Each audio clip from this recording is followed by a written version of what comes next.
आज हम सब कितने सौभाग्यशाली हैं।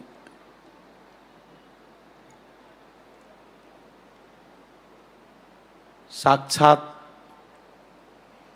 श्री चंद्रकला जी जहाँ प्रकट होकर के श्री अग्रस्वामी के रूप में, अग्र अली जी के रूप में श्री राज किशोरी जी को प्रकट करके रघुनंदन श्री राघवेंद्र सरकार के दिव्य माधुरी का दर्शन करते हुए महाराज का आनंद लेती थी। आज उसी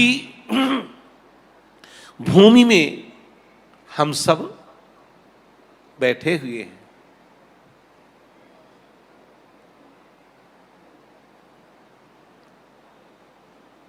वास्तव में जिसके योग्य ये भूमि थी, वर्तमान समय में उन्हीं दिव्य महापुरुष को ये प्राप्त हुई है। इसके योग्य श्री महाराज जी ही थे।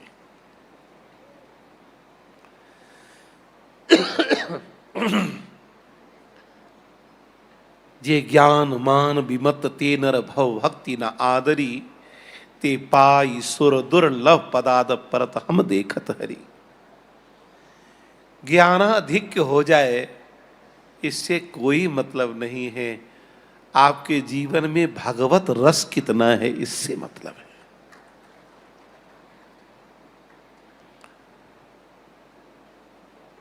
और हमारे महर्षि तो परम भाग्यशाली तो पहले ही से ही है। जिस मल्लुक पीठ के लिए कभी किसी ने विचार नहीं किया होगा, महर्षि ने भी कभी सोचा नहीं होगा, उस मल्लुक पीठ को प्रथम ही श्री महाराज जी की सानिध्यता में महाराज जी को प्राप्त हो गए। श्री रेवासा पीठ हमारे श्री अग्रस्वामी, अभी आज हम दर्शन कर रहे महाराज जी बताया कि श्री परम पूज्य अनंत श्री समलंकृत श्री शत्रुघ्न लाल जी के जो दिव्य स्वरूप श्री पैहारी जी महाराज के द्वारा स्थापित ठाकुर जी विराजमान।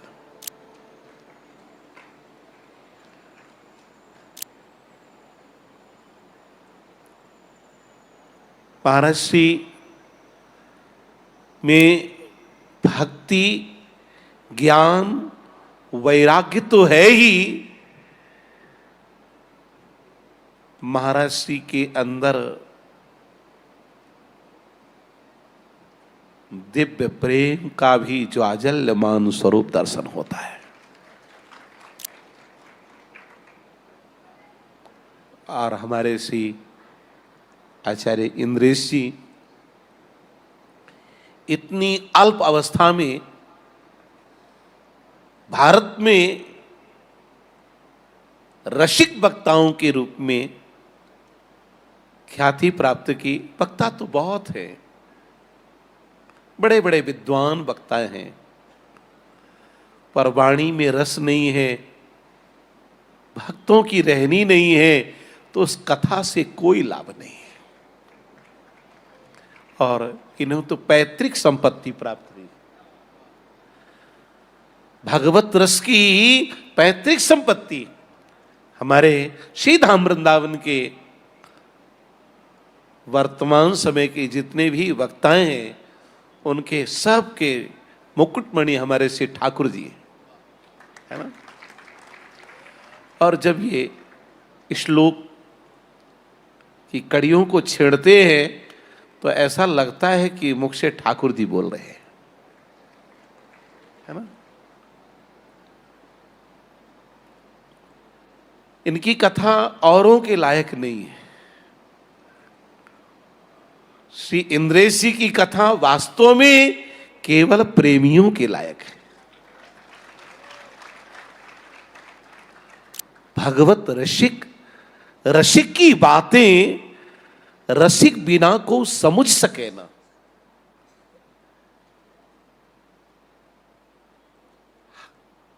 इस स्थल के योग्य भी वक्ता श्री महाराज जी ने जो चुना, इंद्रेश जी को बहुत ही अच्छा चुना,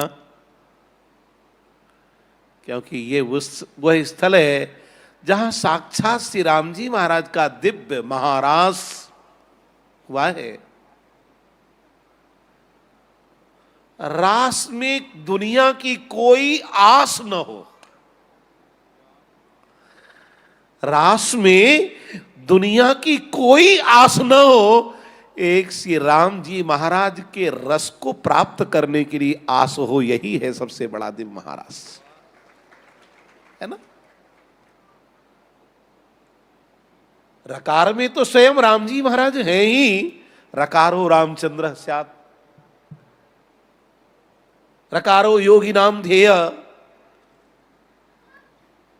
और महाराज श्री लोग जैसे विद्वान भी, अपने राम जी तो कुछ नहीं, पर ये बतलाते हैं कि रमु क्रीड़ायाम धातु से राम शब्द निष्पन्न हुआ है, तो इसका मतलब है कि हमारे राम जी रमण करते हैं, इसीलिए इनके लिए श्री पाणिनि ने विशिष्ट सूत्र की संरचना कर दी। रमन्ति योगिनो यस्मिन् सत्यानंदे चिदात्मनि, जो समस्त योगी जन में रमण करते हैं या योगी जन जन में रमण करते हैं, तकारो योगी नाम ध्येय श्री राम जी महाराज। अरे भाई, और की तो बात छोड़ो, बड़े बड़े वेदांती जिनके यहां वेदांत की शिक्षा लेने के लिए आते हैं, वो श्रीमन विदेहराज जी महाराज अद्वैत वेदांत के जो निष्णात,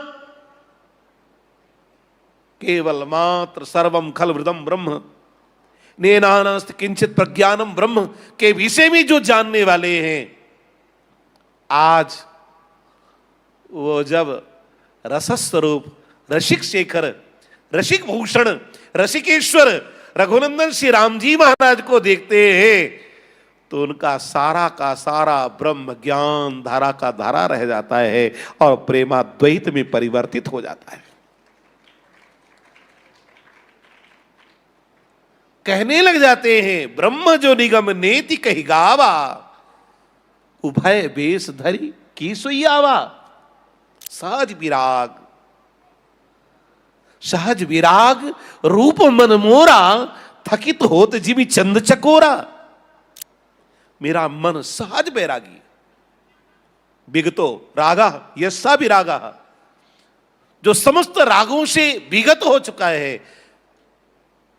संसार का कोई भी राग जिनके जीवन में नहीं है, आज वो श्री राम जी महाराज को देख करके मुग्ध हो जाते हैं। अरे इनकी तो बात छोड़े, छोटी छोटी बालिकाएं, छोटे छोटे बालक जब श्री राम जी महाराज को देखते हैं, तो देखने के बाद अपने आप को संभाल नहीं पाते। ये कहें कि केवल बालिकाएं ही नहीं, पालक वृंद देख अति शोभा, लगे संग लोचन मन लोभा। मैंने कौन मोह यह रूप निहारी, सत शशि सुख सारम कोटि कंदर्प पारम, जलधर तनु श्यामम सौम्य शोभा विरामम, नव नलिन सुनेत्रम मोद माधुरी क्षेत्रम, मधुर मधुर हास्यम फुलसी पंकजास्यम, रविकुल रविरामम पुण्य श्लोके नामम, रतजन परितापम चारु चापम मनोज्ञम। और अग्र पीठ में विहरत निपुर नित्यम, वाम सीता सुवृत्तम, अमित गुण समुद्रम, नौमि श्री राम भद्रम। सैकड़ों सैकड़ों चंद्रमाओं का सारभूत अंश मानो निकाल लिया गया। करोड़ों करोड़ों कामदेव का सौंदर्य एक साथ मत करके, फिर जैसे दही को मक करके मक्खन निकाला जाता है, ऐसे ही रूप सौंदर्य को निकाल करके श्री राम जी महाराज और श्री विदेह राजनंदिनी जी का मानो आज मूर्तिमंत स्वरूप बना दिया गया। वह अलौकिक छवि जो भी देखता है, माताएं यूं बहती भवन झरोखन लागी, निरखहि राम रूप अनुरागी। परिणाम अनब्याही फूली फिरे, ब्याही मीजे हाथ। गौने की मौने भई, सुछवि देखी रघुनाथ। जिनका विवाह नहीं हुआ वो मिथिला की मिथिलानी एकदम फूली फिर रही। क्यों? उनको लग रहा है कि हमारा विवाह तो हुआ नहीं, हमारे पिताजी इनको देखेंगे तो तुरंत ही हमारा विवाह इन्हीं के साथ कर देंगे। अब ब्याही मीजे हाथ, थोड़ी विवाहिता जो है उनको थोड़ा कष्ट है। क्यों? विवाह हो गया, अब क्या हो? पर लग रहा है कि हो सकता है कि पिताजी गौना इन्हीं के साथ करते हुए, है ना। किंतु जिनका गौना हो गया है कि गौने की मौने भई, सुछवि देखे रघुनाथ। गौना हो गया तो लग रहा है कि अब तो सब बिगड़ गया, अब तो हमारा विवाह इनसे नहीं हुआ। और धन्य तो वही है जिनका विवाह राघव सरकार से हो गया है। हम सब अनब्याहे बन जाएं और अपना अपना विवाह करा लेवे, है ना। हमारे राम जी महाराज विवाह कराने में कमजोर नहीं है। जो ही देखता है वही मुग्ध हो जाता है उनको देख करके। और हमारे राम जी का तो हर पंचमी में आचार्यों ने विवाहोत्सव मनाया महाराज। कोई ऐसी पंचमी खाली नहीं जाती, वो खड़े रहते सज धज करके। देखो ठाकुर जी हमारे अभी श्री जानकी नाथ जी कितने सुंदर। ऐसे हम लोग पहुंचे तो ऐसा लग रहा था मानो मंद मंद मुस्कुरा करके हम लोगों को खींच रहे हैं अपनी ओर, है ना। तो इनकी मुस्कान में भी बड़ा जादू है। इसलिए मिथिलावासी एक ही बात कहते हैं कि लालन लालन तनक मुस्का दो, प्लीज स्माइल, है ना। थोड़ी सी मुस्कुरा दो, लालन तनक मुस्कुरा दो, जरा सा मुस्कुरा दो। पूछा क्यों? कहा नयनमा माने नहीं, ये मेरे नेत्र मानते नहीं, थोड़ी देखना चाहते हैं। और वास्तविकता में अगर इनसे अगर प्रेम नहीं हुआ है तो एक महापुरुष ने लिखा है कि सियजु के अरुणारे दो तरवा, क्या कपूत क्या कमल कटीलो, क्या बड़लाल अरनवा। सियजु के अरुणारे दो तरवा, श्री राजकिशोरी जी के दो सुंदर दोनों चरण कमल बड़े लाल लाल हैं। कहते हैं कि इनसे लगन नहीं तो बिरथा हम लोग साधु बन गए, पर प्रेम कहां है? संसार में, भाई में, मित्र में, परिवार में, स्वजन में, संबंधी में। प्रेम अगर करना है तो इन महापुरुषों से प्रेम कर लो। इनसे अगर प्रेम कर लोगे तो रसस्वरूप रसकेश्वर रघुनंदन श्री राम जी महाराज स्वयं प्रत्यक्ष प्रकट हो जाएंगे। और जब वो प्रकट हो जाएंगे तो जहां प्रकट हो जाएंगे वहीं मिथिला प्रकट हो जाएगी। मिथिला कहीं अलग से नहीं है।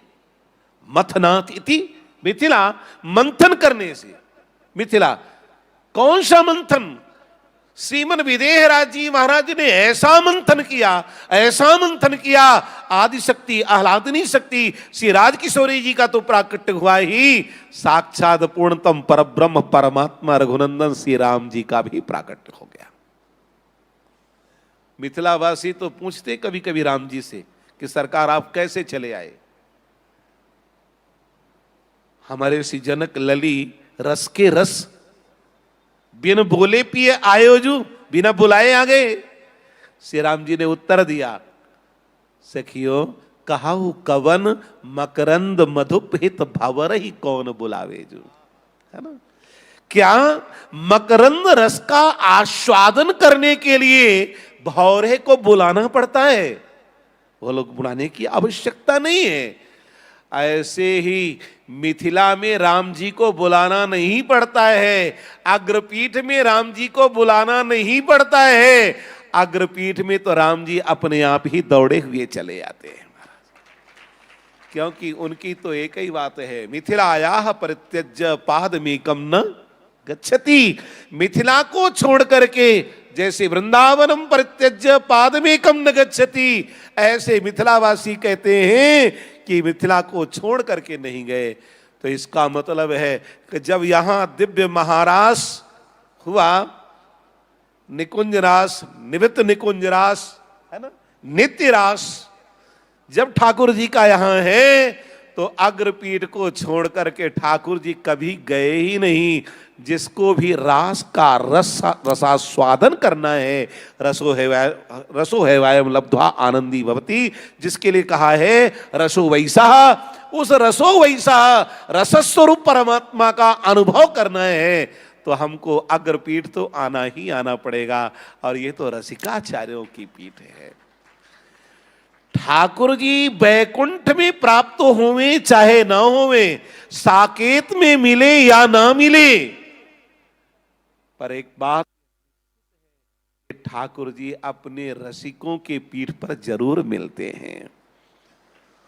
से कुंभन दास जी महाराज के साथ जब ठाकुर जी खेल रहे थे, श्रीनाथ जी के यहां आरती की घंटी बजी तो कुंभन दास जी चल पड़े। श्रीनाथ जी ने पूछा, जब मैं यहां हूं तो फिर कहां वहां जावे की कहा आवश्यकता है? कहा, श्रीनाथ जी आप यहां ते तो जा सको, हमसे ब्रजभाषा ना आवे यहां ते तो जा सके हो, पर जहां हमारे आचार्य चरण ने आपको स्थापित कियो है, वहां ते आप कबो ना जा सके हो, है ना। तो ठाकुर जी जहां आचार्य स्थापित कर देते हैं वहां से कभी नहीं जाते। इसलिए आचार्य लोग बड़े चतुर होते हैं, सदा सदा स्थापित रहे, इसीलिए अर्चावतार की स्थापना करके जाते हैं ये आचार्य, है ना। पर व्यूह विभव अंतर्यामी और अर्चावतार। अर्चावतार ठाकुर जी का जो है ये सर्व सौलभ्यावतार है, ये सबके लिए हर काल सुलभ होने वाला अवतार। तो स्वामी जी ने, श्री परम पूज्य श्री पहरी जी महाराज ने उनको, महाराज जी बता रहे थे क्या कहते उनका नाम, श्री पतित पावन भगवान, है ना। श्री पतित पावन भगवान ने यहाँ ठाकुर जी की स्थापना की है। तो इसका मतलब यह है कि जो भी यहाँ दर्शन करके जाएगा उसे ठाकुर जी के धाम की प्राप्ति तो होगी, भागवत रस की भी प्राप्ति होगी। श्री सीताराम जी महाराज की। मेरे श्याम लगो